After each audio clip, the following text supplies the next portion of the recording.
చిత్తశుద్ధిగా చేస్తున్నారు అనుకున్నాం కాసేపు. ఎందుకు అరెస్ట్ చేయలేదండి సిఐ నాగరాజన్ టిల్నౌ?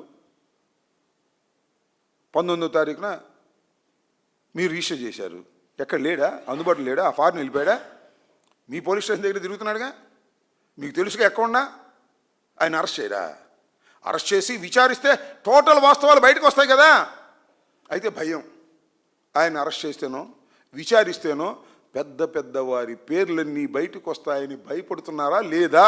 చెప్పండి నాకు సమాధానం. ఇంకో ఫార్స్, అసలు ఆయన అరెస్ట్ చేయడానికి వీల్లేదు అంటున్నారు. అరెస్ట్ చేయడానికి వీల్లేదు. సిన్సియర్ పోలీస్ ఆఫీసర్, మనుషులు చంపితే చంపొచ్చు, కానీ గంజాయిలను పట్టుకున్నాడు. ఆడపిల్లల్ని దౌర్జన్యం చేస్తే వాళ్ళని పట్టుకున్నాడు. అతను అరెస్ట్ చేయడానికి వెళ్ళేది మనుషులు చంపినా సరే అని ఒక బ్యాచ్ బయలుదేరింది. అప్పుడే అంటే వాళ్ళకి స్కోప్ ఇస్తున్నారు. మీరే నాటకం ఆడుతున్నారు. పోలీసులే నాటకం ఆడేటటువంటి పరిస్థితికి వచ్చారు. చట్టాన్ని ఉల్లంఘిస్తున్నారు.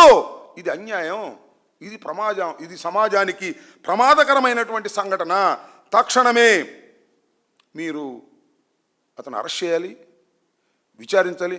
అది కదండి, అరెస్ట్ చేసి ఎన్నిసార్లు పోలీస్ కస్టడీలోకి తీసుకుంటున్నారు రాజకీయ నాయకుల్ని, నేరస్తుల్ని. రాజకీయ నాయకులు కూడా తీసుకుంటారు, నేరస్తులే కాదు, పోలీస్ కస్టడీ అని తీసుకుంటారు. ఎందుకు అరెస్ట్ చేయరు? పోలీస్ కస్టడీలో ఎందుకు విచారించరు? వాళ్ళకి ఏమైనా ఎగ్జామ్షన్స్ ఉన్నాయా?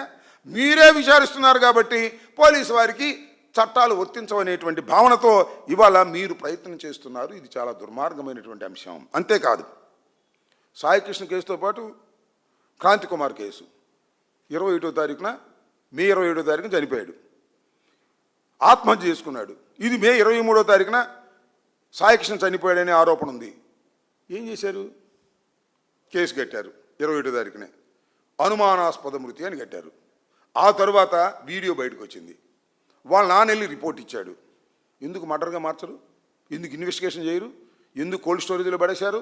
వీఆర్ డిమాండింగ్ ఇమీడియట్లీ దాన్ని మర్డర్ కేసుగా మార్చి విచారణ జరిపి దోషుల్ని శిక్షించాలి. అలా కాకపోతే వ్యవస్థలు సర్వనాశనం అయిపోతాయి. ఎందుకు ఆలస్యం చేస్తున్నారు? ఆ ఎఫ్ఐఆర్ని మీరు అనుమానాస్పదంగా రిజిస్టర్ చేసిన 21వ తారీఖున జరిగినటువంటి సాక్ష్యాధారాలు ఉన్నప్పుడు కూడా ఎందుకు మీరు ఈ విధంగా చేస్తున్నారు? అందువలనే మేము డిమాండ్ చేస్తున్నాం, సిబిఐ దర్యాప్తు దీనిలో జరపాలనేది మా డిమాండ్ వైఎస్ఆర్ కాంగ్రెస్ పార్టీ తరఫున. నేను మనవి చేస్తున్నా, ఈ బాధ్యతల నుంచి ఎవరూ తప్పించుకోలేరు.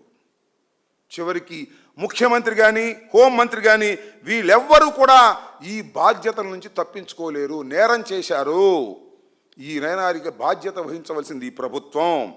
విజయవాడ పోలీస్ స్టేషన్లో చట్టాలు అమలు కాకోకుండా అతి దారుణంగా వ్యక్తుల్ని భక్షించేటటువంటి కార్యక్రమాలు జరుగుతుంటే దాన్ని మేము వ్యతిరేకిస్తున్నాం. దానికి స్పష్టంగా ఇంకోటి కూడా చెప్పదలుచుకున్న కొన్ని డిమాండ్స్ కూడా ఈ రోజున చెప్పదలుచుకున్నాం. మార్కాపురం నుంచి తీసుకొచ్చిన టాస్క్ ఫోర్స్ సిబ్బంది ఎవరు? వారి పేర్లు ఏంటి? బయట పెట్టాలి పోలీసు వారు. కమిషనర్ గారిని బయట పెట్టాలి. నేను ఇంకోటి మనవి చేస్తున్నా, కమిషనర్ అనే వ్యక్తి విధుల్లో ఉండగా న్యాయం జరగదు. ఆయన్ని విధుల నుంచి తప్పించాలి, సస్పెండ్ చేయాలి.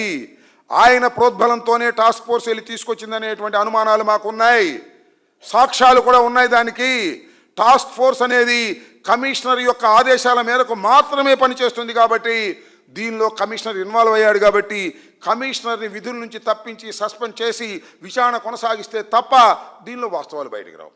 వీళ్ళు చేసేదాని గురించి కూడా అసలు టాస్క్ ఫోర్స్ ఎవరు పంపారు చెప్పాలి. వాళ్ళంతా వాళ్ళు వెళ్ళారా వీరు వెళ్ళారా చెప్పాలి.